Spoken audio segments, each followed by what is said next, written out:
Okay, calling this meeting to order. Welcome everyone to the Kaimuki Neighborhood Board meeting. Today is October 18th.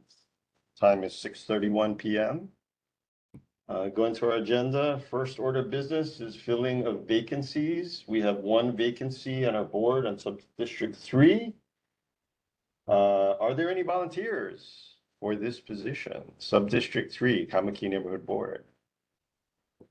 Chair. Yes. Kelsey. So she's having trouble logging in. Oh, okay. Yeah, I saw that. All right. What's that board Hang on number? 1 second. Yeah, that's board number. Let's check what we have for forum. I was gonna say, there's one. Well, for the, the top, the check out. So, we won't do that for that one. We know that we got Tim's here. Just want to make sure that we have quorum. That's gonna try.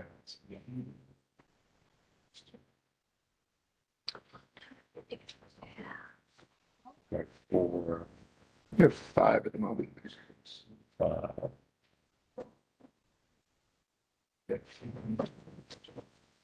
Six if we did Kelsey. So we should have said there's back there. Where we missed. One person, but yeah, should have. So Kelsey's trying to get in. Sorry, this is Becky. I don't know if you can hear me, but I'm going to send her a link via text and hopefully that'll work. Thank you. Thanks, Becky.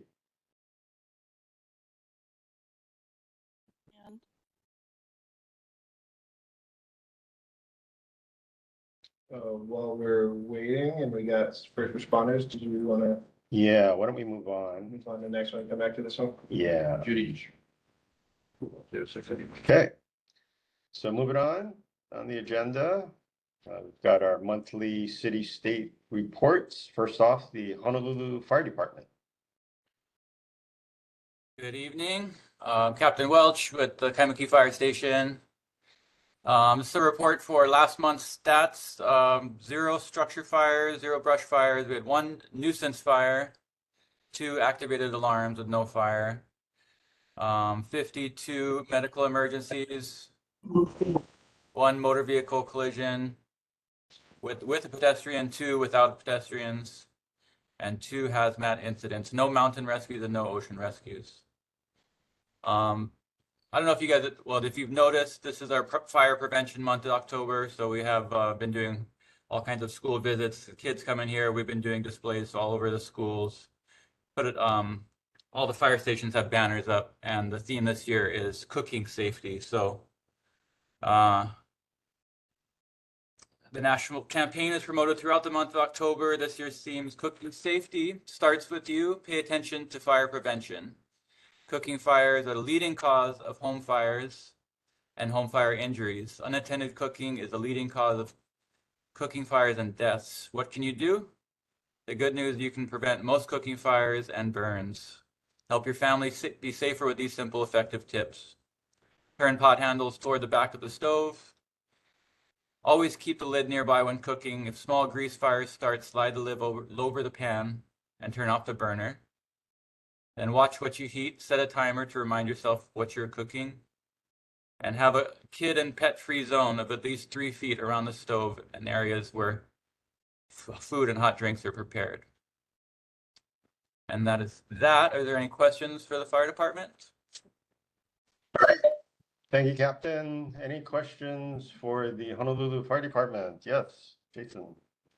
2 questions for you this evening. One is, in your experience, how long in minutes do you think it would take for a 1-story single wall house to be fully engulfed in flames?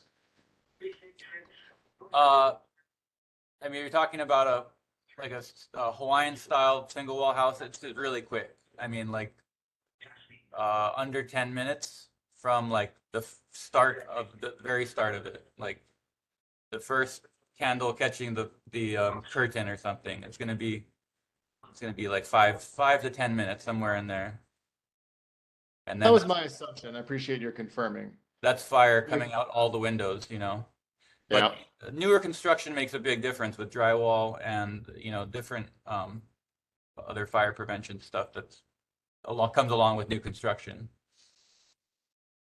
The second question for you is, I was driving by the Joint Base last week, I think it was, and I saw a fairly significant fire as it was just starting across the street. Could you comment on what that was and the outcome? No, I'm not really sure I'm not sure. I didn't hear about it. Okay, Yeah.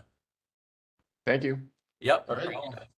Any other questions for the Honolulu Fire Department from the board? Could you, come to the microphone?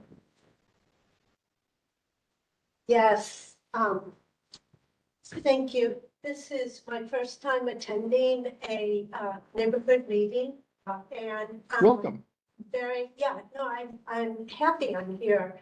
And what prompted me to come is your fire awareness prevention program. And for a long time, I've been quite concerned about my neighborhood. And there is an abandoned house right next door. The occupant passed away maybe 2 or 3 years ago. And first of all, he was a hoarder. So it was just a massive amount of junk on the property.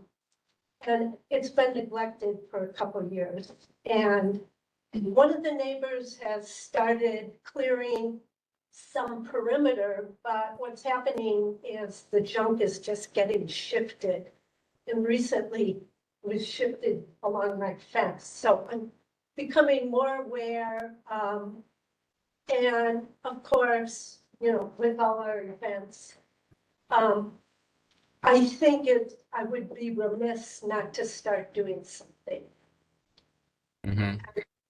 What should I do? Well, yeah. What can I do? But you'd have no contact with the owners at all? I mean, So it's a kind of complicated inheritance. There is a young woman, and initially she was coming by and trying to clear out the house. The house is really in terrible shape. Broken windows, holes in the roof. Initially, she started taking some property out. That was her father, who was the occupant. But I would say in the last year, I haven't seen her. And the halikoa, the growth, it's coming over the fence. It's pretty bad. Yeah. We can go by an issue like a citation, but it doesn't really have any teeth as far as getting, there's no fines that we can assess. But on your end, I would just say that, yeah, keep clear it as, 4 to 5 feet on your side of the property line if possible.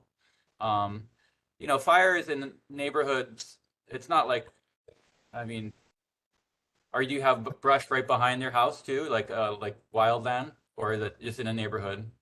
The wildland is the abandoned property. Yeah, but is there like open Oh. land? No. Okay, No, so there's- that would be the only hazard if like a brush fire started and came towards your houses. But in a neighborhood, the fire, in my experience, abandoned houses, the only time the fire really start there is once you get squatters. And then if someone moves in and is cooking in there without power, or Mhm. that's the time when fires are going to happen in abandoned houses. Usually not going to just start spontaneously. So I would keep your eye out for that, and other than that, try to work with the property owner as far as just voicing your concerns. Okay. Good. All right, Thank you. ma'am, could you just state your name for the, Excuse me. minutes. Leslie Hop. all right, thank you very much. Appreciate it. Thank you for your comments. Go ahead. I can work with you and we can contact the Department of Planning and Permitting and get an inspector out there. They can work with contacting them. Very good. Thank you very much. Really? All right, other questions, sir? No, he kind of answered it because remember a couple years ago, Second Avenue, the woman had so much junk in her property. And I don't know who, they got some from the order and they took all her junk out. In fact, they took her house away, I think. Not the house is there, but she cannot own the house anymore. But he said he's gonna help her, so. Right. All right. Okay, other questions for the Honolulu Fire Department? All right, if not, thank you very much, Captain. Appreciate it. Thank you. All right, next order of business is the Honolulu Police Department. Good evening, Lieutenant Michael Thompson from District 7. For the stats this month, there is 14 motor vehicle thefts, 11 burglaries, 26 thefts, and 11 unauthorized entry to motor vehicle cases. Total calls for service for the month of September is 6,357 calls. Safety tips for the month, we're providing Halloween safety tips. Some of them are please plan costumes that are bright and reflective by adding reflective tape or striping. Have a parent or responsible adult always accompany young children in their neighborhood rounds. Stay in a group, walk slowly, communicate where you're going. Never enter a stranger's home or car for a treat. Approach houses that are lit. No treats are to be eaten until thoroughly checked by an adult at home. And you can find additional Halloween safety tips at honolulupd.org. And that's all I have. All right, thank you, Lieutenant. Any questions for the Honolulu Police Department from the board? Yes, Jason? I have a question for you. Can you please advise me under what circumstances an officer is authorized to violate the traffic laws? Under what, when they're responding to calls, emergency calls, and those sort of things. And that would ordinarily be, they would have their lights blinking. They should have their lights blinking, but there's some calls that officer responds to that they might not have their lights or sirens just for different natures of calls. All right, thank you. All right, any other questions for the Honolulu Police Department? Good, Yes, thank you. Becky here. Hi. Oh, Becky, yep. go ahead. Yes. Hi, Lieutenant, is this your first time with this board? Yes, ma'am, with this board. Hi, welcome. Thank you. I was in a meeting today, this afternoon, on county matters, and someone who lives in the Wahiawa area, I believe, she said that she has noticed a huge uptick in crime over the last 2 months, like more so than in the last several decades. And I was just curious if that's something that you're experiencing countywide, or maybe it's just rash of crimes where she's at. Just curious about patterns you might be seeing. Certain crimes fluctuate from time to time depending on like if there's a series, if maybe someone is going around doing a certain type of crime, whereas it wasn't happening as much the month before. We just kind of see upticks from month to month. Like for example, last month we stayed pretty consistent with everything except for burglaries did go up a little bit from the previous month. There's thresholds set for every district, and once the thresholds are met, there's a response to that particular type of crime where they'll send plainclothes people out, or they'll focus more on that to bring those statistics back down. But as far as more I don't, there it's kind of the same numbers through the months, so to speak. Yeah. Okay, so no major shifts then. Not in the Kaimuki area, no. Okay, thanks so much, Lieutenant. Okay, yes, sir. A follow-up question to Becky's question. We've been seeing a lot of news nationally that there's been an uptick in shoplifting, and we've seen a lot of our national chain stores locking up more and more of their products. Are we seeing an uptick in shoplifting locally, or are they just responding to a more national trend?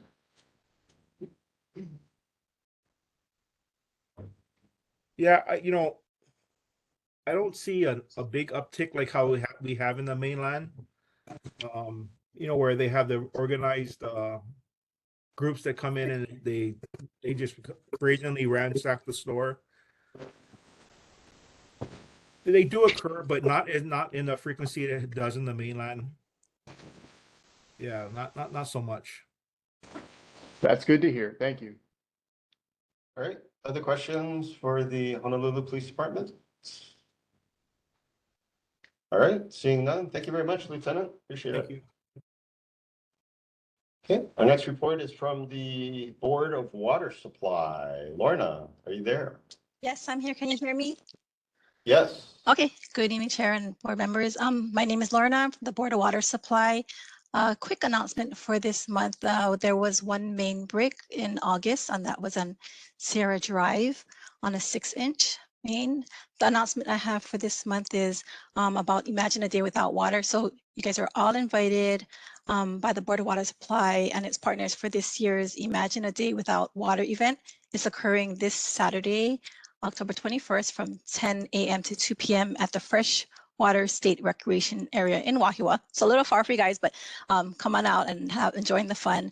There's going to be more than 15 city and state community organization booths with interactive activities. Come learn about the importance of One Water and the impacts of climate change today and into the future. And also join us for Rain Barrel workshop, native seed workshops, xeriscape plant craft activities, freshwater fish activities, and making Genki balls that removes the pollutants from soil and water. And there's going to be lots of Ono food and win a lot of prizes as well.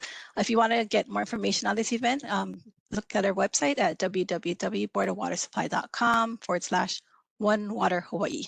That is the announcement I have for this evening. Does anybody have any questions?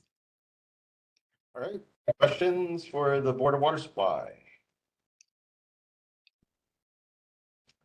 All right, seeing none. Thank you very much, Lorna. Appreciate it. Thank you. Have a good evening.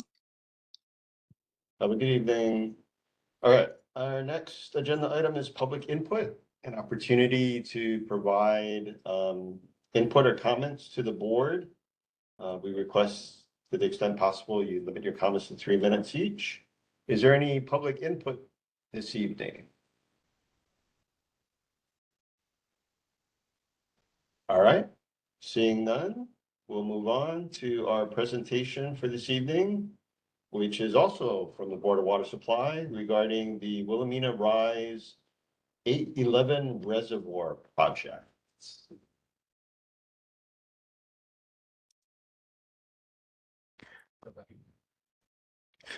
Good evening. My name is Lester Fujikami. Of course, I'm from the Board of Water Supply, Capital Projects Division. We also have online Jadine Urasaki. She's also from the Capital Projects Division. Okay, so we're just going to introduce this project. So Wilhelmina Rise 811 Reservoir Replacement Project. This project is located at the existing Wilhelmina Rise 811 Reservoir site, which is adjacent to the Maunalani Community Park. Okay, and there's just a photo there. Oh, sorry, I should turn on my video, my bad. Okay, sorry. So that's just the picture of a reservoir site, which is partially buried. Okay. So this proposed project is to construct a new reservoir to replace the existing reservoir, which was constructed back in 1931. Okay, so this project will consist of installing a temporary 100,000 gallon steel reservoir to maintain water service while we're constructing a new reservoir. Okay, so after this temporary reservoir is put into service, then we're going to construct a new permanent reservoir, which will be located at the same footprint as the existing reservoir. Okay, and of course, along with that, we need to put in some underground piping, valves, and some other, infrastructure. okay, to get this reservoir, in service. Okay, so during construction, I should say the beginning of construction, our contractor is required to put up some dust screen at a minimum of 15 feet high. Okay, and then the project itself will be phased to reduce the amount of exposed area. That's to minimize the amount of dust that flies around. Okay, and the current design also minimizes the amount of excavation. Okay, which will reduce the amount of trucks going in and out of the site. Yeah, again, that's to minimize the disruption to the residents in the area. Yeah. Okay, and the benefits of this project, this construction of this new reservoir will increase system reliability by replacing a reservoir that is past its life expectancy, okay, and is showing signs of deterioration. Okay, and also this project will minimize the risk of an outage and fire collateral. Okay, and this project reaffirms the Board of Water Supply's proactive presence and service within your community. Okay, are there any questions? Yeah, Lester, Brian Kank here. Is the new reservoir gonna be the same size as the old reservoir? Yes, it will be roughly about the same size. Okay. And I'm sorry, you have a schedule on there. My eyes are so Oh, bad. When sorry, does my the, bad, when does the my bad. I construction missed that begin? one. Oh, Yeah, no, I'm no. sorry. Okay. So, advertisement for construction is next month, okay, November of this year. And then we anticipate awarding the construction contract in December of this year. Okay, and then construction is anticipated to start in May of next year. Okay, and construction duration is estimated at 360 days. So completion is anticipated in April of 2025. All right, thanks very much. Other questions for the Board of Water Supply? Yes, sir. Yeah, I have a question. I missed certain part of your speech. How big is this reservoir? So it's 430,000 gallons. That's the permanent reservoir, and the temporary reservoir is 100,000 gallons.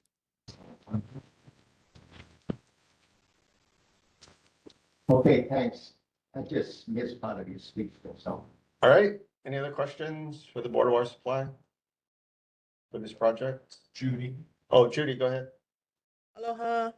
Thank you, Lester, for your presentation. I wanted to ask a question where, when you guys are building the temporary reservoir, is it gonna be at the same location? Like, you guys are gonna close down the existing one? Are you gonna build it on top of the grounds, or is it?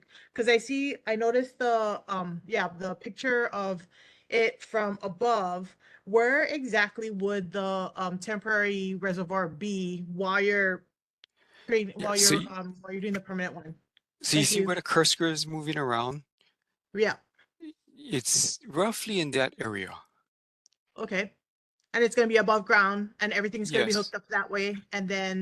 Um, and then after that, you guys are gonna be repairing the one that's inside the ground. Is that correct? that's right. Yes. So Okay.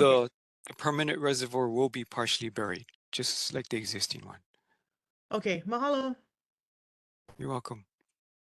Any other questions for the Board of Water Supply on this project? All right. Seeing none, thank you very much, Lester. Thank you. Appreciate it. Thank you.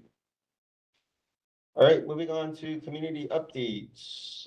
First, we have the Kaimuki Business and Professional Association. Is Calvin on the line by any chance?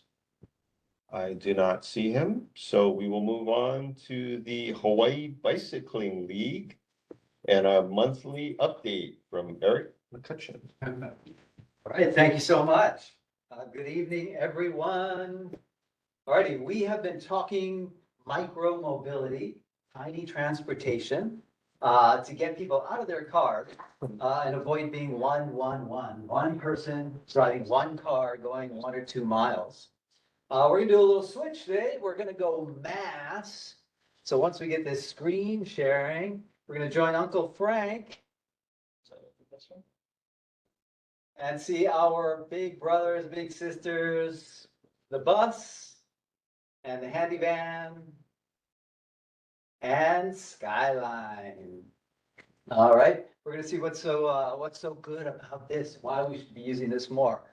But first, thank you, Carol. She mentioned the micromobility, the NEVs, the neighborhood electric vehicles that KCC has, and there they are. We got a 2-seater gem for security and a 2-seater truck for the culinary program. Thank you very much for KCC and the state for supporting this move to supplying our own services. Here's a little bit about the bus. I'll just let you read that real quick.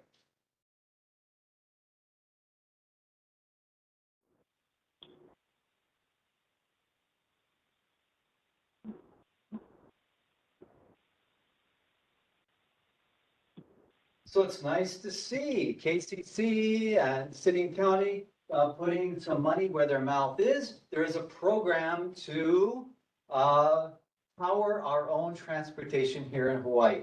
Super, super great. All right, what's good about the bus? Let me come back to that previous one. There we go. It's fairly economical. I just got from the airport to my destination way in the back of Manoa Valley, $3. That. It's really easy. All you have to do is tap. No registration, no license, no repairs, no gas, nothing you gotta pay except the tap on your Holo card. Pretty nice. Alrighty, some more good about the bus. I think you might have seen a slide like this before. But what it's showing you is the sort of road space it takes to move groups of people. In this case, about 50 people. And you can see on the left, for pedestrians, that's pretty good. They don't take up much road space. They don't impact the environment much, and they get lots of exercise. Then there's 50 cyclists. Same thing, pretty good about protecting our roads, protecting our environment, getting lots of exercise. And whoa, mama mia, there's the bus. Look at that minimal space footprint for the bus, moving 50 people. Just incredible how it is saving our road space, saving our environment, maybe not so much exercise. And then on the right, oh my goodness, there's the 50 cars. Maximum imprint on the road, maximum effect on the environment, minimum exercise. So again, bus good, car not as good. I'm going to show you this sort of similar view in a different reality. Here's that image again. There's, I think this is 40 people who fit in a bus, compared to the center screen, the bicyclists and the bus riders, and the right side, the bus riders and the cars. And again, oh my goodness, the bus is really keeping a very small imprint on our road space, really small impact on our environment, and unfortunately right there, neither of them getting much exercise, but still, kind of thank you to the bus and van Skyline for keeping that imprint small. What you might not have seen is this next adaptation of that screen. And I know I've been standing here saying EVs, EVs, yay. And just to put a reminder to all of us, here's again that space required for cars that you just saw on the left. And oh my goodness, whether it's electric or self-driving, again, the car is kind of the worst choice. Maximum road footprint, maximum environmental degradation, minimum exercise. So in car, kind of the bad choice. So I know what you're saying now. You're saying, Eric, I want to support the bus, get that small footprint. But, I want to get my exercise too. Have no worry, I got your answer. Last slide. Bang. It's a pedal bus. It's called School, S''COOL. Think about it. Thank you very much. Any questions? All right, thanks, Eric. Any questions for Eric? Jason? I saw a tent of HBL folks in front of Patagonia today. Do you know what that event might have been about? They don't tell me anything. Okay. No. If there's a tent in front of something protecting our environment, it could be a number of things. It could be they're doing a helmet giveaway. They could be giving away other protective equipment. They might be doing bike tune-ups, or they might be doing a bike change of flat lesson, or a fix it workshop. I'm gonna say I don't know the particular one going on today, but HVL.org, I'm sure holds the answer. Thank you. Thank you. All right, any other questions for Eric this evening? I have a question. Yes, sir. You know what the good idea is? Like Kaimuki has a lot of parking lot, right? So what you do is leave the parking meter and designate a big area for parking, and it's free because the people who own the stores. So you get one of your electric thing, and they bring people from that parking lot to the stores, But the reason for the electric thing is, let's say you put your parking lot down, maybe Thursday. So you get your big parking lot free for all people who are gonna do business in like restaurants and stuff. So the guy, or well, she's the guy, but the person who's gonna drive that vehicle will pick up, like, he wants to go somewhere, so he stands there, then he come, take you to say Happy Day Breakfast. And those mobile will not should give you good mileage and and all that.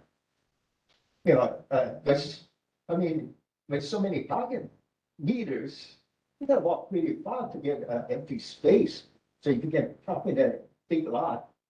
And the people who gonna pay for the lot would be the people like Happy Days and medical people.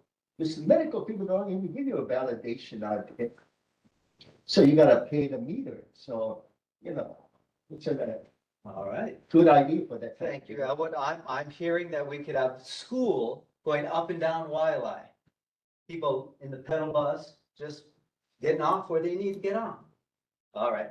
But thank you. Yeah, ways of protecting our road space, protecting our environment, and getting people here and there the most effective way possible. That's what we're looking for, solutions.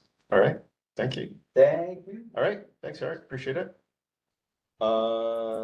Before we move on to our next agenda item, Jeffrey, there's a couple of people who had a hard time logging in, so I just sent you an email, some board members.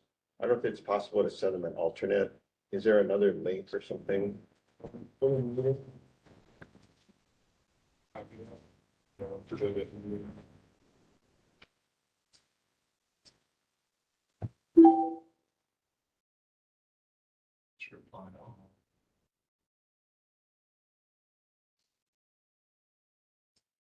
Great.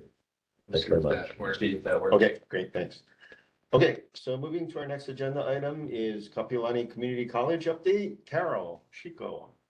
Okay, good evening, Chair, members of the board, honored guests. I have a brief update for you about the Culinary Institute of the Pacific Phase 2 construction. And hopefully, Jeffrey, did you get that presentation? I did not get a presentation. I haven't been able to get it through my email yet. That's the one that's actually That's the on one the on Google Google Drive. Drive. Google Drive. Yeah. Let's see if I can. Shall That's I that try? first one right there. It's the first. I yeah. think I might be able to put it up if you can't. I got it. It's loading up right now. Sorry about that. Okay, that's all right, no problem.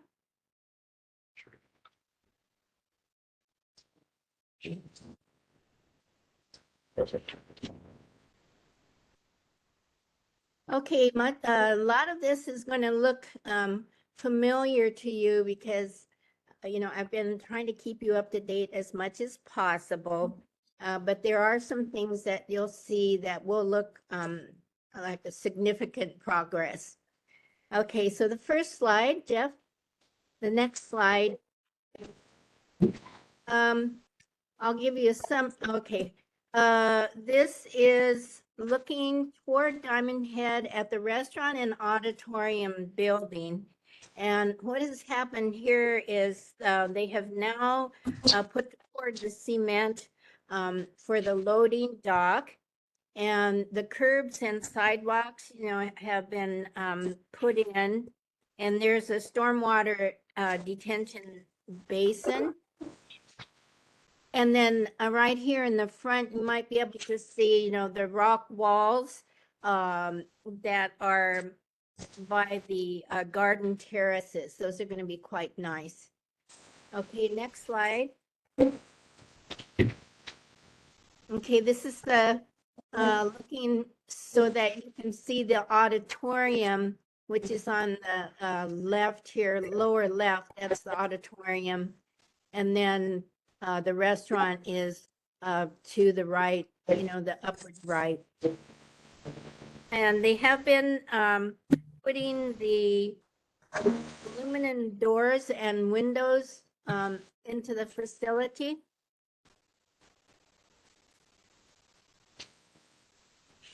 And then the, you know, I'm not a construction person, but they say that restaurant and auditorium, you can go ahead, now has the exterior sheathing on it. Okay, next slide. All right, now this is where you see a great big difference, at least, you know, I do. This building is the Innovation Center, and it is located right next door to the lab that currently exists, which is our baking and, our cooking lab. This Innovation Center is a very flexible space. It can be used for cooking demonstrations. Furniture can be moved around, so it's a big space for lectures to happen. And then also people can do testing of products in here and so forth. So that's the Innovation Center. They put on the metal roof panels, and then you know, the mechanical, the electrical and plumbing is going in, so it's moving along quite well. The completion date for the facility is, you know, in the spring now. We thought that we might be having that finished by the end of December, but it looks like, you know, it's pushed out a little bit until spring. So that's what I have to report at this time. Are there any questions? All right, thank you, Carol. Any questions for Carol? KCC? All right, seeing none. Thank you very much, Carol, for the update. Appreciate it. Welcome. Okay, so we're going to move on to our elected officials reports. First up is Mayor Rick Blangiardi's representative, Mark Wong. Mark. Good evening. Sorry I missed you all last month. I was on the mainland. I'm going to start with some news from the mayor on press announcements and upcoming events.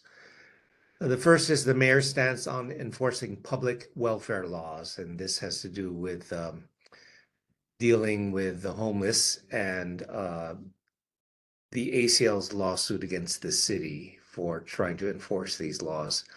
The mayor is stating that he wants to assure everyone that the city is committed to addressing this issue and obviously does not agree with the ACLU. So the city will continue to address this issue with compassion and empathy and focus on finding some long-term solutions.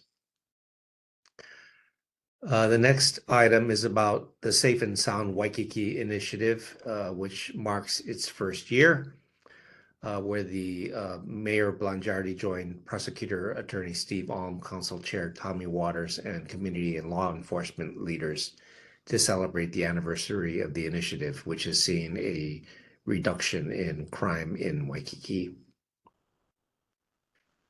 During September, the city helped create 3 new affordable housing projects.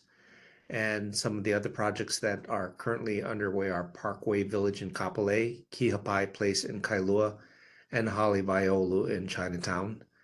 I think it was in today's paper, there was a groundbreaking for the senior housing in Aiea. Some safety tips for Fire Prevention Week. I know you heard from HFT, but Fire Prevention Week is October 8th to the 13th. And the wildland fire season is year-round, exacerbated by drought conditions throughout the Hawaiian Islands. And I will be addressing a fire-related question in the answer section coming up. The final announcement is about the Oahu parking meters. You know that we did have some smart meters, but they relied on 2G connections, and when the support for that was dropped, then those meters ceased to work. So the credit card meters have been upgraded to 4G. I know there have been some problems, but basically they've been upgraded, and the city will continue to replace the old coin-only meters with the 4G connected ones, which should still take coins. So I only have one follow-up question from the previous meeting, and that was about controlled burns. And HFD responded that while controlled burns can be effective to mitigate fire risk, it is only one facet of effective fuel mitigation and should not be used in every situation. Controlled burns are performed at the request of the landowner and are the responsibility of the landowner. Please note that prescribed fire and incident-driven backburning are similar actions but are not interchangeable. HFD does not support the use of prescribed fire or controlled burning as a prevention or mitigation tool due to the numerous considerations and variables involved. And finally, there was a question from Eric McCutcheon about the traffic signal at Wailea Avenue and Wilhelmina Rise and about the installation of that. So the answer from DTS is that this traffic signal is being installed by the developer of the Kaimuki Gateway Plaza and not the city. Their contractor is Nordic PCL, and the contractor still has to install the fiber optic cables and traffic signal cables. We do not have an activation date. However, the traffic signal must be operational before a certificate of occupancy is granted. And obviously, once that is installed and the fiber is laid, it will connect to the city's traffic control systems. So that concludes my report, and I will entertain any questions or try to answer them if I can. All right, thanks, Mark. So we have a question from Becky. Becky, go ahead. Hi, well, I guess one's a question, the other one's a comment. First one's kind of fun. You mentioned all these parking meters, right, that we're trying to get to work, and I'm glad they're working. But I'm remembering when you're telling us about that, I was in downtown LA, like maybe 5 years ago for a conference near where the government buildings are. And they took a lot of those old parking meters and they put them next to the playgrounds, and it just collected people's like spare change, and they painted them cute colors. So it's like little kids could just go practice putting their money in the thing. And then they took the money and they did something with it. It was like nonprofit or to the government or something like that. So if you don't have plans for any of those old parking meters, like it really had this same sort of aesthetic feel as when all the utility boxes were painted in Kaimuki. They were bright and colorful and fun for the kids to play with their money. So just a suggestion out there for, well, I mean, that might be for our city council members too, but before you throw away the parking meters, maybe you could do something like that. The other thing I want to say, and this may be dirty laundry, so forgive me, but I am coming up on a statute of limitations to go after a former landlord for security deposit that was wrongfully withheld. And I broke the lease early too because I was very concerned about the electricity and his sort of janky way of spreading the electricity over like, I don't know, 10 residents. And I didn't pay for, I didn't have a HECO bill. There was no metering. And we had brownouts a number of times. And I've noticed like wiring, like knob and tube wiring that might be live. I don't know. So I got out of Dodge. But I just haven't really dealing with him. And I worry about the other residents in this place.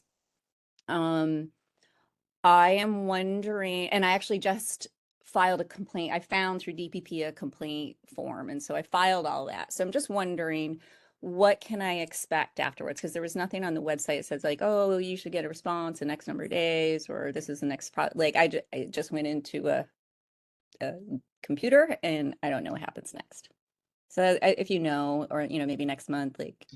I don't. So when you filed a complaint with DPP, what type of form or transaction was that? It was like a form that was asking for like, it was like a complaint form, and it was asking, for the property, TMK if you had it, your contact information and a description of what the problem was. So I wrote some of the problems. There was like bird infestation and like the roof was falling apart and janky wiring. So yeah, so I put that in the complaint and I sent it, and I also left a voicemail and I didn't receive. That was yesterday. I left a voicemail, and today I submitted the thing because I found the form after I left a voicemail. So I don't know maybe you could dog it for me, but Yeah, I'll try and check up on that. This is just my personal comment here, so I can't speak yeah, I appreciate officially, this. but I do think that inspections do take a while with DPP. They're very short-staffed. Mhm. And if you do have any complaints about a property, they're probably going to have to be along the lines of meeting code or safety. I don't think they'll be able to help you. I'm pretty sure they're not going to be able to help you out with any renters issues like payments or the Yeah, I'm taking care of charging that. electricity. Okay. Yeah. Okay. But the complaint, because I think he's a bad actor, and I don't want other people to get hurt by he's exploiting the affordable housing crisis right now, as are many landlords, in my opinion. So if they're going to make money off this, then we got to make sure people aren't going to get sick where they live. So yeah, I'd appreciate anything that you can learn about it. Just Okay. and one thing, like I learned today when I was at this county meeting thing, Bill 54 had something to do about building codes. And I think it was commercial properties being transferred to residential properties, but there was something about making sure that if there was like a internal room, I don't know, something about like residences require natural sunlight in all the bedrooms, but then there was this bill that would make an exception for commercial buildings, so it could be residences, and then something about the natural sunlight. And I thought, oh, that's funny. One of the rooms in this place I rented was a completely internal room, and it was like high 90s in that room, and he called it a bedroom. Yeah, I'm almost pretty sure you cannot call that a bedroom. Okay, that was You new information. So that was a housing code you violation. yes, that is. You have to have a window or a door, and it's not only for sunlight. You need to get out in case of a fire. Oh, there's a door to the room, obviously. And it was like there's like a ventilation at the top, but there was no window. It wasn't, to get into the room, but it was completely internal. There was no windows. Okay. I don't know, I may just be looking at the building code but I just, the basic premise is there's a lot of violations going on, and when the inspections don't happen in a timely way and people are desperate for places to live, it's just. Yeah, if you file a complaint about something like that, an inspector should check it out. They should go to the site and check that out. So, you can email that to me separately if you want. I think you have my email address. Give me more details and I can follow up on that. Okay, I'll give them some time and see how they respond, but I appreciate that, Mark. Thank you. Yeah, thank you. Anybody else? Hang on. Jason, did you have a question or comment? I do, thank you. Go ahead. So Becky, to your 2 points, I can offer some insights from my own experience. One is that per the housing code and the building code, dwelling bedrooms need to have a means of egress directly to the exterior so that residents can evacuate quickly. So a door that goes to an internal room is not sufficient. So wanted to clarify that for you. To your other point about filing complaints with DPP, I can speak from my experience of filing those that they generally have responded very promptly, but they don't always reply to you directly and letting you know what they've done. I have had a few inspectors directly reply to me and let me know what the follow-up was, but in general, I've just observed that they have acted and shut down job sites or made mitigative actions fairly quickly. So have some hope and confidence that they will act on that. That's great to hear. I think the main thing, more immediate thing I'd like to accomplish from this is getting like a job number or a complaint number or something to refer to in other pleadings and stuff like that. And so was that your experience that you had like a reference number or something? Or No, never received any kind of a reference number or a complaint number or anything of that nature. Either they acted or they let me know what was going on. Okay. All right. Good to know. All right. Thanks, I Jason. think I saw Lori Yamada's hand up. So I have Lori? a couple of questions for Mark, if I may, while I'm still talking. Go ahead, please. Mark, welcome. Nice to see you. I Thank want you. to extend a thank you to you and to the Parks and Recs Department for the basketball and tennis court resurfacing at the Kapaualono Park here in Kaimuki. You may recall I had voiced concern a few months ago about some significant cracking on those courts, and I was delighted to see that that had been addressed very quickly. So thank you so much for that. Since Paul's not here, I wanted to ask in his stead, what's the status on the EV charger at the municipal parking lot? I was waiting for Paul to ask. Yeah, I do not have an update on that. But I think we should probably put that bit back in as a question for probably DTS. Thank you very much. And my last item for you, since you were mentioning the homeless, I want to voice a complaint that I've been seeing a lot of homeless leaving their carts and belongings on the sidewalk all along Ala Moana Boulevard, which has been very irritating to me, at least since I bike along there every single day. So if you could work with the police department to try and keep that, I guess, in the park space and not on the sidewalk, that would be much appreciated. Okay, thank you. Thank you. All right, Lori Yamada? Lori, you there? Yes, I am. So I had to find the button. Anyway, just my monthly inquiry about 16th Avenue and Wailea. What's the update for the study or what's happening? I didn't get any response this month, but I'll check up on that again. Okay. All right. Thank you. That's my monthly little report or question. Thank you. Hope to hear something about it next time. Okay. I'm writing it down. Mahalo plenty. Thanks. All right. See you next month. Okay, thank you. Okay. I got a question that Holy Waters assistant Adam told me to ask you to see if you can get the Department of Transportation to come down to the neighborhood board, because I have some question that would take more than 3 minutes.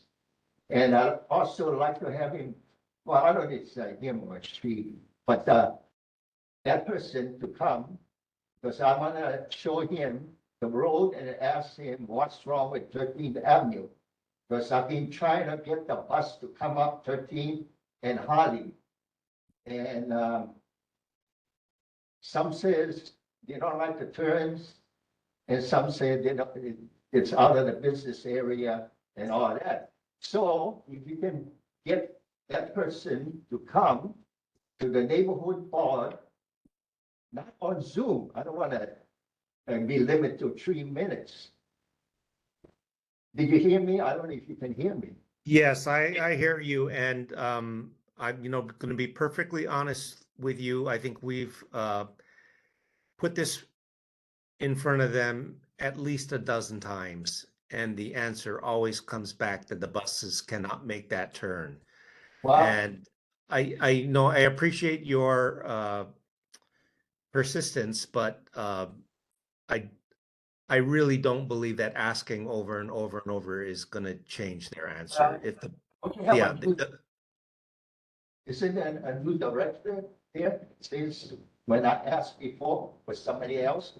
yes. So in the past, when you got a no, the no came from the bus organization as well, which is OTS.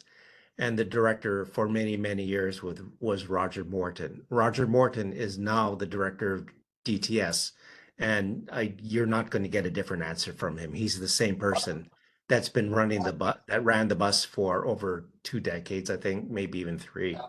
That's So why physically, the buses cannot make the turn, and so that's why I want you to come here, take a look, and see what they can do to make it where they can turn.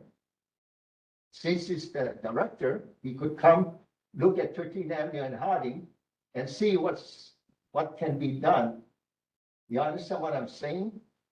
actually, I don't, because if the bus can't turn, the Well, only option would be to widen the street or to use a smaller bus. yeah, well, see, if you bring them But you over know, here. yeah, I mean, I want to advocate for you, but I've been doing this for 10 years and the answer is always the same.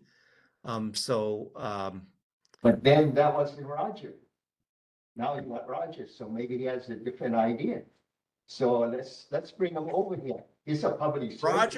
Roger has been with the bus, I believe, for about 30 years. I believe he knows what he's talking about, and he has not learned anything new about buses since he became the director of transportation services. He used to run the bus.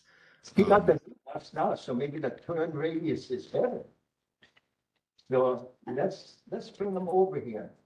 And, The other response that I get is that the bus is serving a busy street, and the street, you basically want the bus to stop in front of your house, right? That's what you've asked. not in front of our house, because Yeah.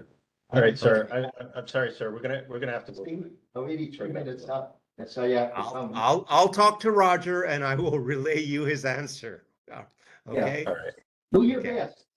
Don't be a quitter. All right. I'm sorry, may I just Okay, go ahead. interject? Elwood, yes, Elwood. I really feel for you and your your passion for making this change.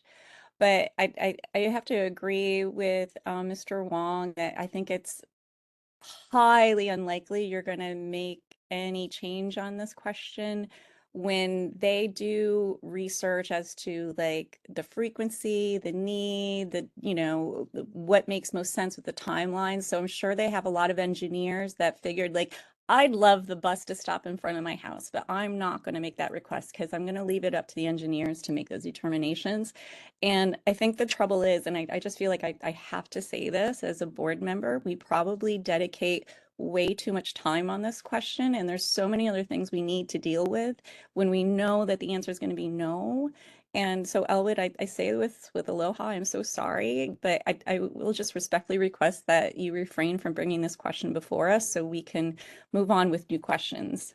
And I feel badly about saying this, but we have a lot of business to take care of. And thank you for showing other people how to engage. Oh, I'm sorry, we're gonna have to move on. Mark, I do have a quick question for you. You know, the controlled burn question was in connection, I believe, with Maumai Park. And there was a concern about, you know, the overgrowth or the perceived overgrowth of the brush there. Is there any other steps that can be taken to address the brush or the overgrowth at Maumai Park?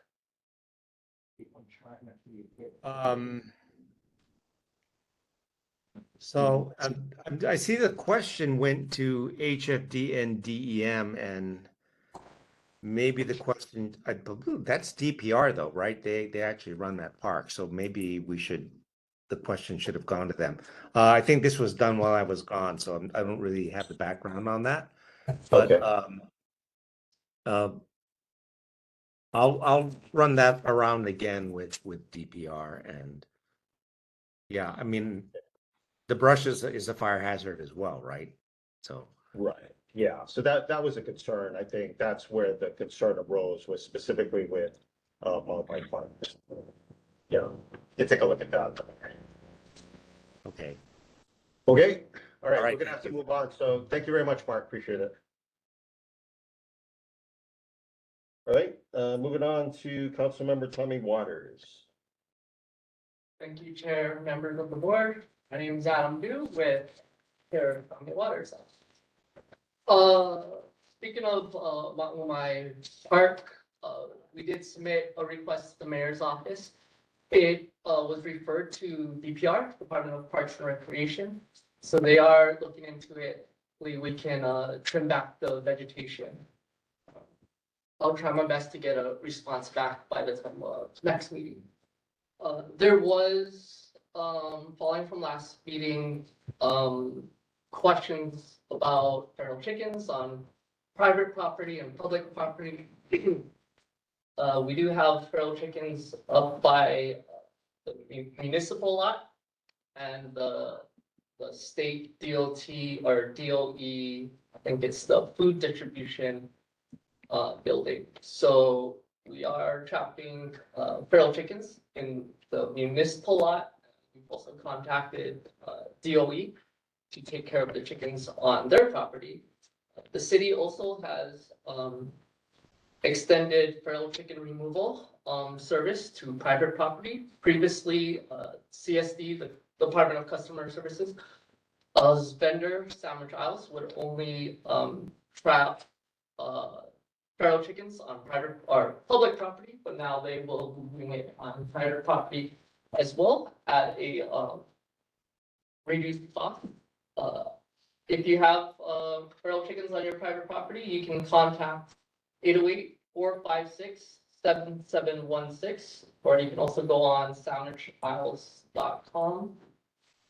And then this board, you know, we have a very active neighborhood. Our roads are very busy. And so I did want to encourage everyone to check out Honolulu Complete Streets. So that's honolulu.gov/complete streets. There's a lot of projects that are going on. The city is studying the feasibility of safety improvements as part of the upcoming road repaving projects in the Kaimuki, Kapahulu, Kahala, and Diamond Head area. I did want to highlight some of them real quickly. Kilauea Avenue roadway improvements. In addition to pedestrian safety improvements, the city is studying the feasibility of a 4 to 3 lane road diet on Kilauea Avenue between 18th and Pohoa Avenue. Additionally, Kaimuki Avenue and 22nd Avenue walkway improvements. The city is in the planning stages of completing the missing sidewalks on Kaimuki Avenue between Kapahulu to 6th on both sides of the street, as well as Harding Avenue walkway improvements The city is in the planning stages of completing the missing sidewalks on Harding Avenue between 17th and 21st Avenue. And then lastly, 18th Avenue bikeway improvements. The city is studying the feasibility of narrowing the travel lanes on 18th Avenue from Kilauea Avenue to Diamond Head Road to provide space for the striped buffered bike lanes for the enhanced study. And you can watch the presentation, September 28th presentation. It was recorded, and you can find that on the Complete Streets website. With that, I'm happy to bring back any questions to Chair Waters. All right, thank you. Any questions for Chair Waters' office? Jason? Yes, I did attend the Complete Streets presentation. It was very good. Please thank them for their outreach to the community.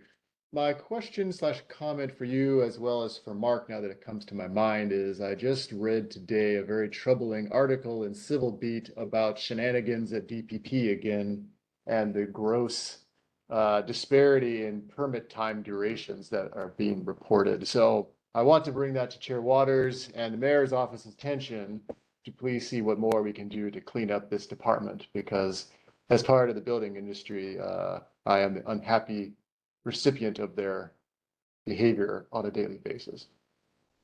Yes, thank you. In our own office as well, we're very frustrated with our own permits sitting. And we hear this like every day. I do believe director has done a great job at improving it, but there's still a lot more that we need to do. But yes, I will definitely share that. Well, I guess one specific thing you might consider thinking about is in that article, it was talking about the fact that many of the entities that are getting the quickest permit review times are unlicensed drafting services. And as a licensed architect, that of course rubs me very much the wrong way that they're getting preferential treatment for folks that have circumvented the licensure and approvals processes that the rest of us are trying to operate through. So some thought might be given to where that preferential treatment lies. Yes. Thank you, Ed. Thanks, Jason. All right. And also, member partner, in respect to your complaint with DPP, we are also from Chair's office. We can file risers to the department. I know you were asking if you have what's your complaint form, if there's a number that you can track. But our risers do have tracking numbers, so we're easily able to follow up with it. So please feel free to reach out to our office, and we can help you with that as well. That's awesome, Adam, because Jason just told me I need to revise it. So I'll revise it and I'll forward it. Adam, I might have your email somewhere. It'll probably auto populate, but I'll probably send something to you this week. Great. If you don't have my email, you can always send it to Chair Waters. Okay, cool. I have a comment for you. I don't know if we're on board comments yet. Yeah, go ahead, Becky. Oh, okay, great. I heard today also, well, I heard about it on the news, but I heard some more information about Bill 46, the trigger vape ban. And the way I understand it, and maybe Adam, you're able to explain it better than me, but the way I understand it is it's a bill at the county level saying that if the state gives us the power to make vaping products illegal, we're going to do it, like a trigger law. And I learned today that the Big Island is pursuing a similar approach. So maybe we'll see all the counties do it. So I don't know if that was Chair's bill, if he authored it, but seems like, I don't know if you have anything to say about it, but I did want to just raise it because I saw Dory is here, and I know that we've been talking about the family concerns over the vape store that's a tenant at the Queen Theater. And I was walking down Wiley maybe a month or so ago, and there was a family pushing a stroller, mom, dad was pushing a stroller, mom had a baby, and like little girl with her pigtails, like, and she was walking by the store, and it looked like a children's playground, that store, and I could just see how appealing it might be for kids to want to stop in. It looked like a candy shop with all these like neon bright things. And there's so many kids coming up and down that area. And so I just want to say it just as a standing concern for the record that I don't think we should have this shop in that location. They have very predatory practices, and it's like right in the heart of like family matters. So that's all. Thanks. All right, thank you. Lori? My thing is my monthly question about 16th Avenue and Waialae, Adam. So I know I've asked you, and I'm asking Mark Wong as well, you know, has anything been done about it? And do you know something he doesn't? Thank you for your question, Lori. I did recall, so no, I don't have anything to say tonight. So I did request from DTS for a timeline. So I can get you very specific dates, or anticipated dates at least. So I have made the request to DTS to try to get you something more specific. And I will definitely follow up with you in the board once I get that. Thank you. Thank you very much, because every month, you know, there's something happens there. It's one day, you know, until somebody dies, maybe that's when it's gonna happen. Something's gonna happen. Anyway, the other one is, what was the phone number for the chicken removal?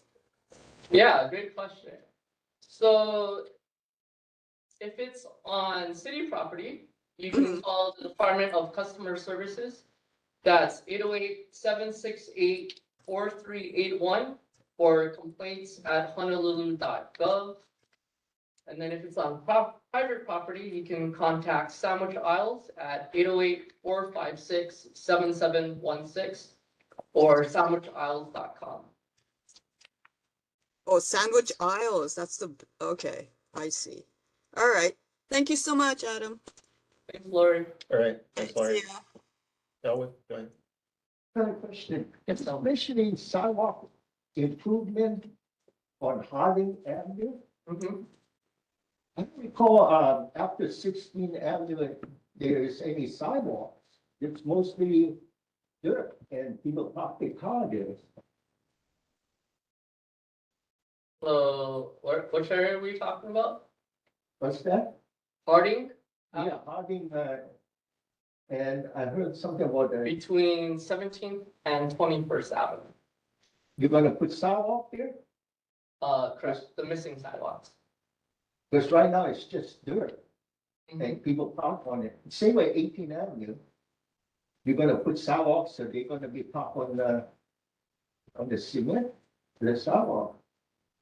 You visit 18th Avenue? Correct, I This walked is- it a couple weeks ago. Huh? Yes. And you see room for sidewalk where these cars right now is parking where a sidewalk would be? So right now the cars would be parked on the unimproved sidewalk. So, You mean the part that if The you put a dirt part? sidewalk, then they park on the street. Kind of small though, the street become now.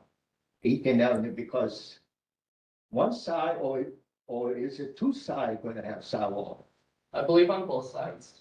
But yes, narrowing the streets is also a common strategy to slow down cars as Well, I well. only see people speeding. The only thing I see wrong with 18th Avenue Mhm. and a horn.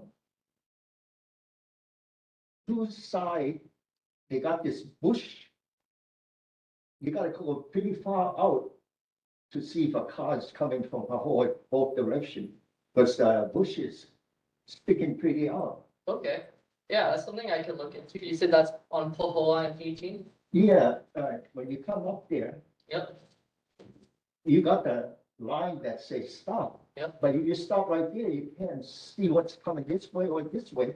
So you gotta go further out because of the bushes on both sides. yeah, that's a good one. I'll look into that. But the thing is, that street gonna be narrow here. You're gonna have parking on both sides. Yeah, so that's why these community outreach events are good, or Jason joined it. It's good. That's the proper venue for you to share these comments. I can leave this with you and you can take a look. No, I think I got it. I- You have it there, right? This is a different one. Yeah, well, and also I don't see where you're gonna have sidewalk on, Harding, heading toward the church there. You know, on 21st, there's a stop sign, and there's the, if you're coming from this direction, church be on this side. You're gonna put sidewalk there too, from 21st going up to 16.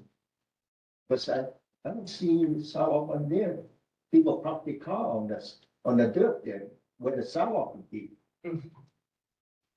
All right, Elwood, I'm sorry, we're gonna have to move on, so. Thank you, Chair. Okay, thank you very much, I appreciate it. Okay, Councilmember Calvin Say. Well, evening, Brian, and board members and residents. I'll be very brief. Adam gave a very excellent report. Just got through all the zoning hearings and other committee hearing and this is removed. And I'll be happy to answer any questions you folks may have at this point in time. All right, questions for Councilmember Say? You're welcome. All right, seeing none, thank you very much, Councilmember, appreciate it. Thank you for your reports. All right, moving on, Governor Josh Green's representative. Do we have Amanda Stevens online? All right, if not, State Senator Stanley Chang or his representative. All right. So, aloha, chair and board members. I'm Zoe, an intern for Senator Chang's office. We just released our October newsletter, and you can view it on Senator Chang's website using the link I put in the chat.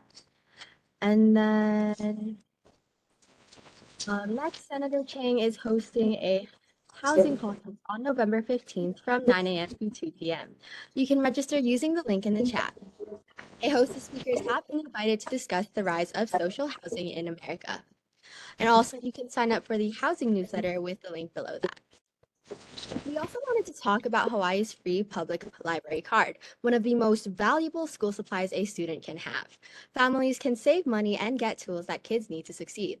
Get immediate online access by signing up with the link, then visit your local library to get the card. And finally, here are a few announcements. Number one, over $20,000 have been secured for upgrades at Leahi Hospital. 2, Diamond Head State Monument has had an additional $250,000 secured this past month for the monument's tunnel. And finally, if you have feral chickens running around, the city and county of Honolulu is extending its cage and disposal service to private property owners. Call 808-456-7716 or visit sandwichisle.com for more. Do we have any questions that I can take back to the office? Okay, thank you. Chang's office? Any questions? All right, seeing none, thank you very much, Zoe, appreciate it. All right, moving on to State Senator Leslie Hara. Good evening, everyone. The legislature, as you know, goes back into session in January. The Senate will be going back in special session to confirm 2 Supreme Court judges on November 20th and 21st. That's Monday, the 20th and Tuesday, the 21st. The next week, the governor is expected to appoint and fill 2 vacancies. There's 5 members on the Hawaii State Supreme Court, and there's been a vacancy, 2 vacancies since March. And that has been a concern of mine, but I'm glad that we're going to fill those vacancies now. I don't recall, there may have been some cases that the Supreme Court in this current term have been taking up, but there have been replacements from the circuit court. Usually they're elevated to the Supreme Court or the Intermediate Court of Appeals, and they fill the vacancies so that there's a 5-member Supreme Court decision, because all the major decisions in this state go to the Hawaii Supreme Court. So that's pretty much what I have, and be happy to answer any questions. All right, questions for Senator Ihara? Yes, sir. Would you mind moving a little closer to the microphone? Just 1 or 2 chairs over so they can hear you online. I'm working. Just a little bit The more that way. microphone's right there. Yeah. They're having a little hard time hearing you. All right, thank you. You can take that, sure. Yeah. Can you hear me? Yes, I can. Okay, I want to ask you a question. I asked Jackson, the representative, you know him. But what I want to ask you, have you seen YouTube, the free one, and they given the solar panel away?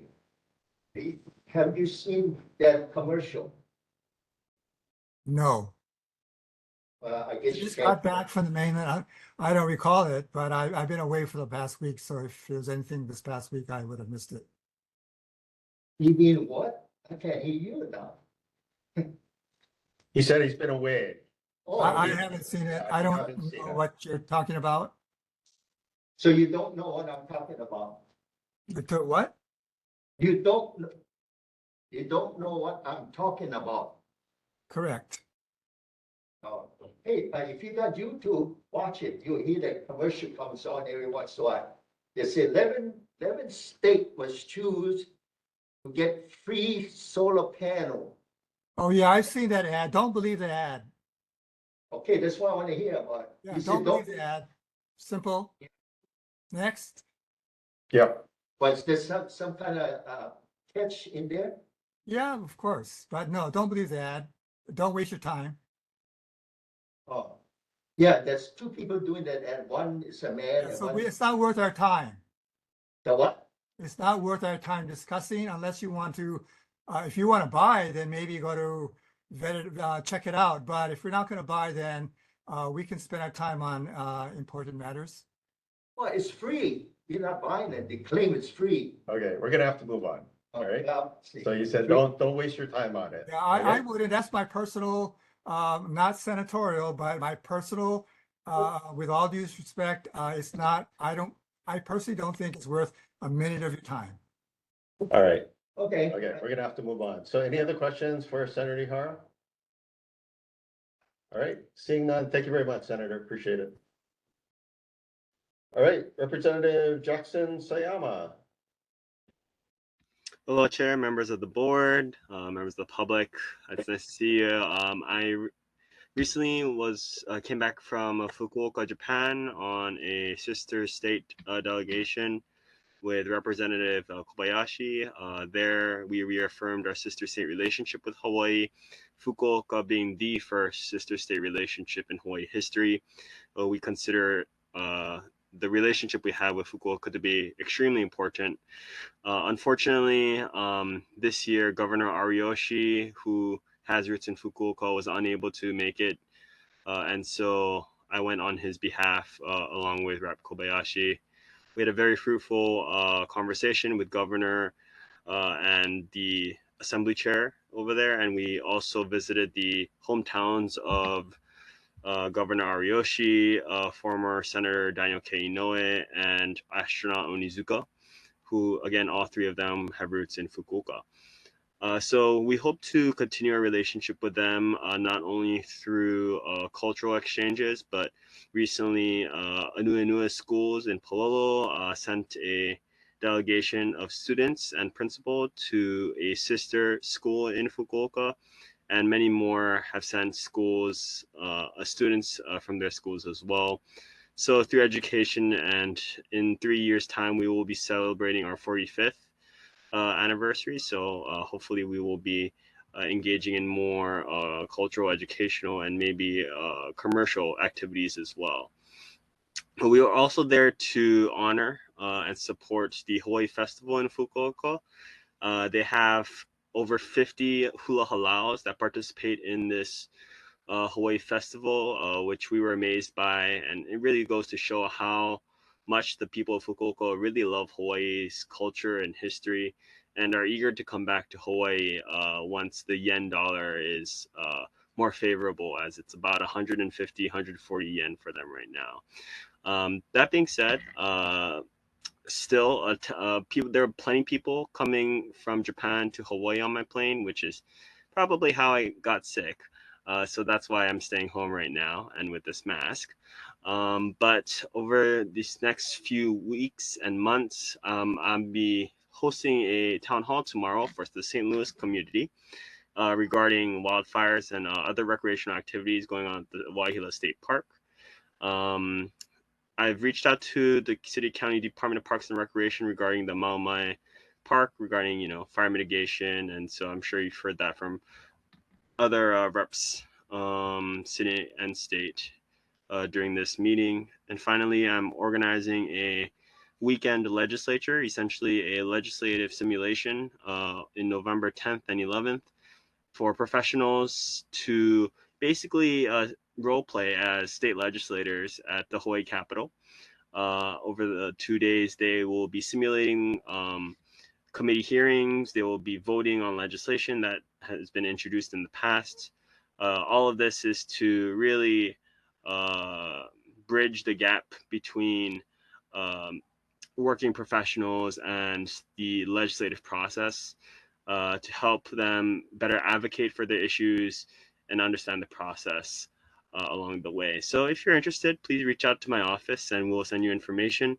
Again, this is November 10th and 11th. This is going to be Veterans Day on the 10th and Saturday on the 11th. So hopefully we'll work out with their schedule. With that, I'm open to questions. Representative Sayama. So we have a hand from Becky. Becky, go ahead. Hi, Representative Sayama. You mentioned Fukuoka, and I played an ultimate frisbee tournament in Fukuoka back in 1999, and it was one of my favorite cities. I hope you enjoyed some Hakata ramen while you were there. It was just a really pleasant place to be. So I didn't know that we had a sister relationship with them, so I'm happy about that. I have a question for you about A+.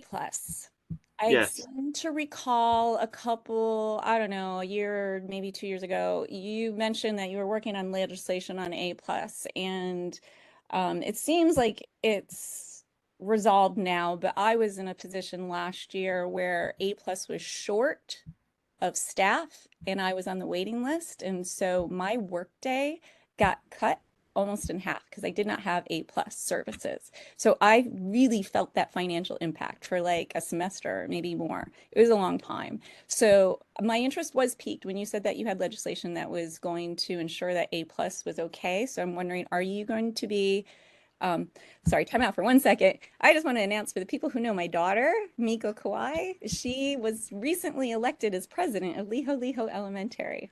So if you have Liho Liho issues, let me know and I'll have a talk as the first mom. Okay, time in is what kind of legislation do you plan to introduce to ensure that A+ funds are secure?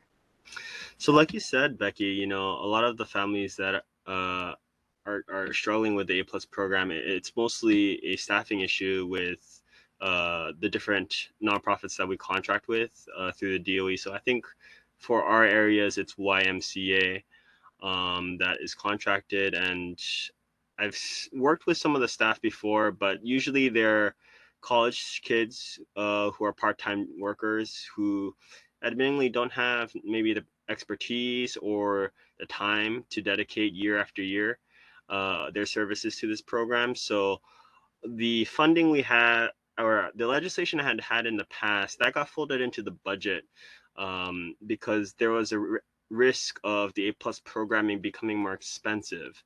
And so that funding fortunately was able to keep the prices I think as is. Unfortunately, that won't last long. So at the next fiscal year, we will have to reassess that funding. This year, I think because again it's in the second year of the biennium, it should be okay.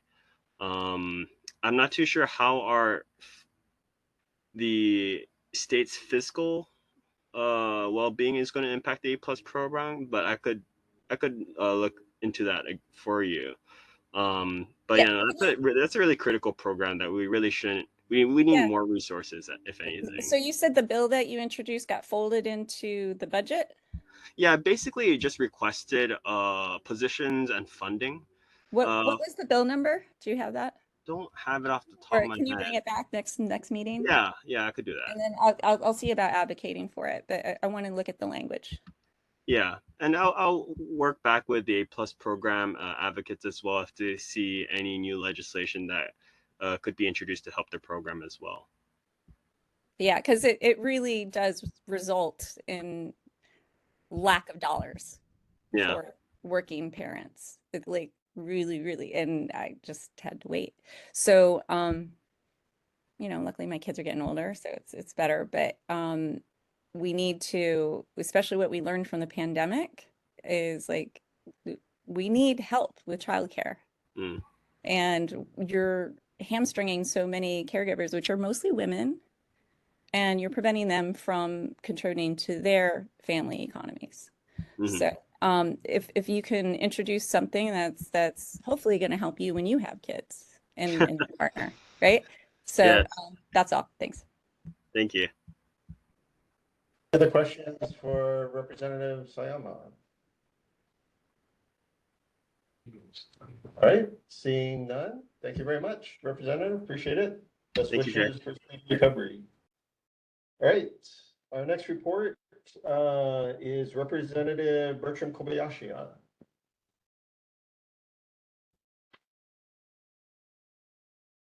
All right, I do not believe he is on, so is Congressman Ed Case's representative on?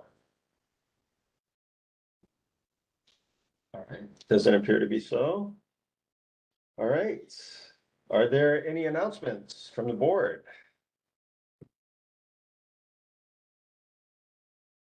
All right, seeing none, moving on to board business. Report of Planning and Zoning Committee. Jason, any report from the committee? The committee is planning to meet next Thursday here in the same room at the Kaimuki Public Library. The agenda for said meeting and dial-in information for the Zoom call will be issued on Friday of this week. All right, thank you very much. Moving on to approval of August 2023 and September 2023 written summary for video record. Are there any corrections or modifications to the August 2023 written summary for video record? Okay, hearing none. Jeffrey, do we need a motion to approve those? No? Okay, so they Hearing no will, objections, they're passed unanimously. all right. So hearing no objections, they will be approved. Are there any corrections or additions to the September 2023 written summary for video record? All right, hearing none, they will be approved. All right, reports, members' attendance at other meetings. Have any members attended other meetings to report on? All right, hearing none. The next meeting of this board will be on Wednesday, November 15th, 2023, 6:30 p.m. right here at the Kaimuki Public Library. Sure. And remotely via WebEx. I stepped out for a moment. Did we ever go back to the filling of vacancy? We did not. This should be a good time. I'm not sure if anyone is, but. Okay. So we will now jump back to the filling of vacancies. We have one vacancy on sub-district 3. Are there any volunteers for sub-district 3? Online or in person? Yes, sir. We miss that number 3 district borders. Yes. We do have a map. Let me try and show you real quick. On our website. Since you told me I can't have 2 votes, I can't show that. Okay. Oh, you have the map right here. Cool. Sir, could I show you this?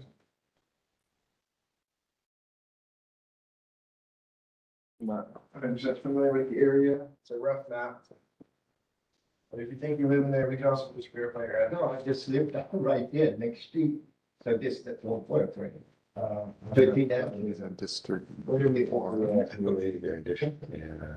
This is what 3. I think we're in Now if we're in sub-district 1 right now? Yeah, we should be in sub-district 1 currently. 12th Avenue. Yeah, 12th Avenue is You live in this area? And this area. Okay, so yeah, you'd be in 1. Yeah, oh, one, wait, four, yeah. And I believe the vacancies in. sub-district 3. 3, Yeah. yes, Yeah. we're in this section. Yeah, I keep on hearing about it, that's why it's one of the where it is. Well, if I get your license, I could check for your address. Huh? Or did you want to fill the vacancy or are you just curious? I just keep it here, you folks mentioned Vacancy. vacancy, how many meeting arrangements for number 3? Okay, any volunteers? Okay, seeing none. Again, the next meeting of this board is Wednesday, November 15th, 6:30 PM, right here at the Kaimuki Public Library or via WebEx. With that, we are adjourned and we'll see everyone next month. Thank you. Thanks, Brian. Thank Good you. job.